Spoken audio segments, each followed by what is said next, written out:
Доброго дня всім! Ось і завершилась чергова тернова гра Криївка в селищі Мигалки. Зараз ми йдемо по тому місці, де раніше стояв табір учасників нашої тернової ігри.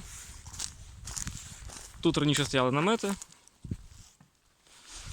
І зараз ми підходимо до того місця, де були наші організаційні намети, де була наша кухня. Також зараз ви можете побачити деяких наших організаторів, без яких б ця гра просто би не відбулася. І так, доброго дня вам, пане Гайдамаке. Доброго вечора, слава Україні! Героям слава! І так, скажіть нам, будь ласка, що вам сподобалося в нашій грі сьогодні? Сподобалося все, прекрасні реконструктори, прекрасна організація і прекрасні діти. Дай Дякую. їм Бог здоров'я і хай ростуть патріотами. Велике вам дякую. Йдемо далі. Друг Донбас. Можна вас на пару слів? Скажіть, будь ласка, що вам сподобалося в нашій грі? Гра. Сама гра? Так. Що ще?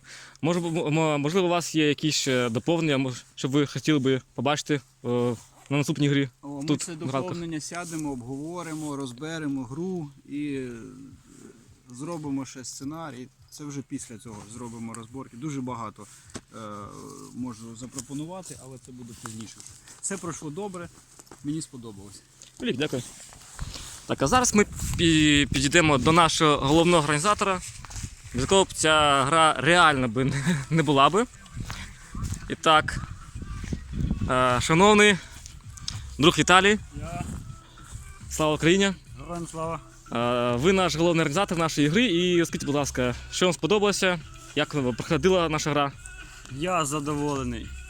Щасливий і задоволений. Правда, не на всі 100, але навіть 99% так.